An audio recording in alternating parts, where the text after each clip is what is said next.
Hi, today we're making another yummy dessert and this is called Buko Pandan. So this is again one of my favorite desserts. Actually, parang natatandaan ko may nag-request nito before dito sa Pinay Cooking Lessons but pasensya na kung ngayon lang natin napagbigyan. Ang mga ingredients na kailangan natin para sa ating Buko Pandan ay So, unahin muna natin yung ating ingredients para sa ating pandan-flavored na gulaman. Ang mga ingredients na kailangan natin para sa ating pandan-flavored gulaman ay This is 2 envelopes ng Knox Unflavored Gelatin. Ngayon sa Pilipinas, nakakabili ng Mr. Gulaman na kulay green na. So, yun ang gamitin ninyo para hindi na kayo maglagay ng food color. 2½ cups ng water. This is 3 pieces ng pandan leaves tied into a knot.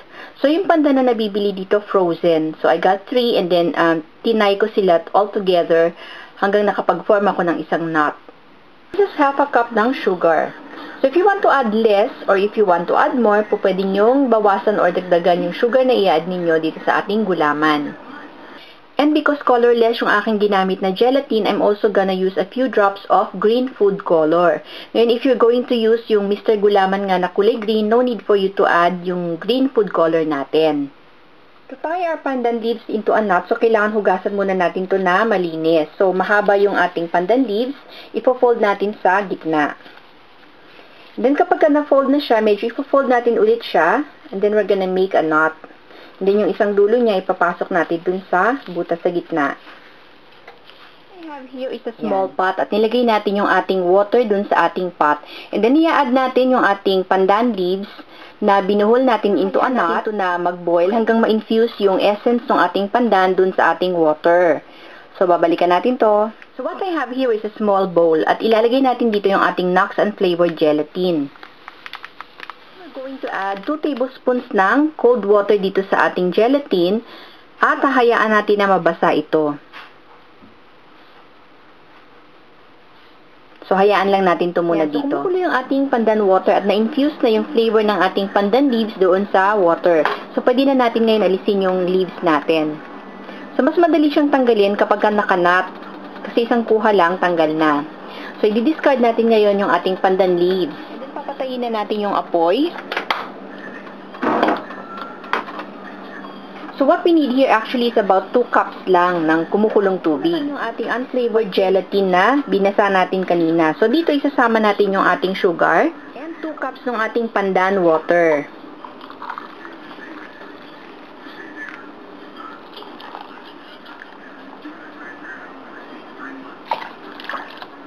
And then, mag-a-add tayo ng a few drops ng green food color since colorless yung ating gelatin.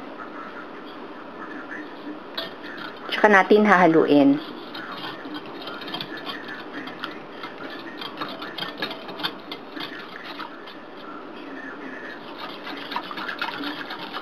So, kung gagamitin ninyo is yung gulaman na may color na, huwag nyo na siyang lagyan ng food color.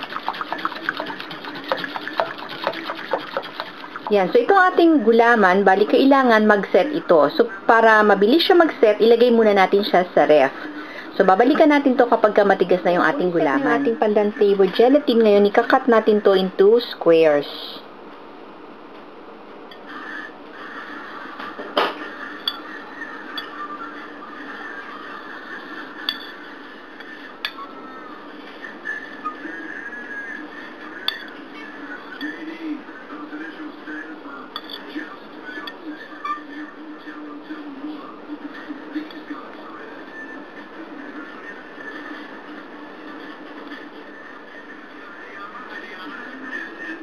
So, bahala kayo kung gaano kalalaking squares yung gusto nyo dito. Pwedeng malalaki, pwede rin naman na maliliit.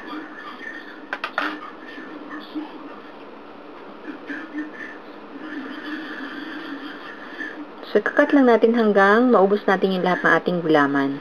For the rest of our ingredients, ang mga kailangan natin ay 1 cup ng all-purpose cream, 1/3 to ½ cup ng condensed milk, 1½ cups ng shredded buko o young coconut, 1 cup ng sweet golden corn, yung whole kernels ang kailangan natin dito. Kailangan din natin ng shredded cheese. So, kahit anong cheese na gusto ninyong gamitin, pwede nyong gamitin dito.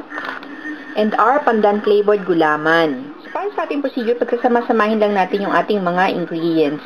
So, unahin natin yung ating shredded coconut o yung buko. So, ang piliin nyo na buko dito is yung malambot. Corn.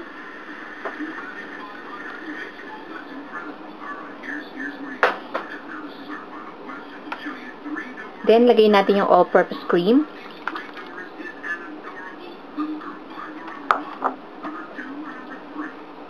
Yung ating condensed milk. Haluin muna natin.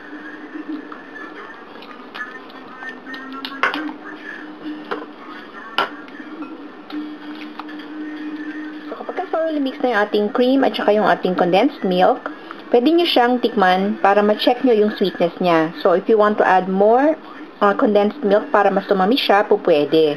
So, depende sa inyo yung sweetness na gusto nyo ma-achieve dito. And then, we're gonna add some cheese. Siguro mga 1/4 cup. So, pwede nyo ring dagdagan if you want to add more. Haluin natin ulit. And then, ang last na i-add natin is our pandan flavored gulaman. So, add natin, i-mix natin to or ihalo natin dito sa ating buko pandan para hindi madurog yung ating gulaman. So, dahan-dahan.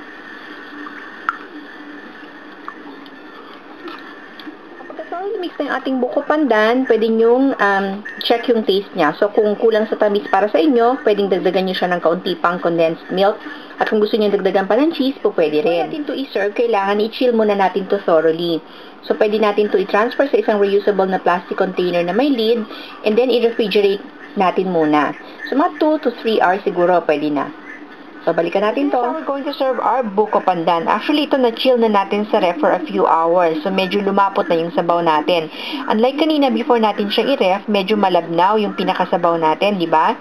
So, once na-chill na natin siya, lalapot na yung sabaw natin. So, madali lang gawin, di ba? Tsaka konti lang ang mga ingredients. So, yung pandan, actually, nakakabili rin nun dito sa Amerika.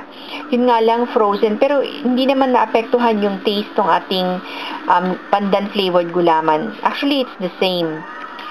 So, sana nagustuhan nyo itong ating video for today at sana i-try nyo naman itong ating recipe. Maraming salamat ulit sa panonood. Hanggang sa susunod.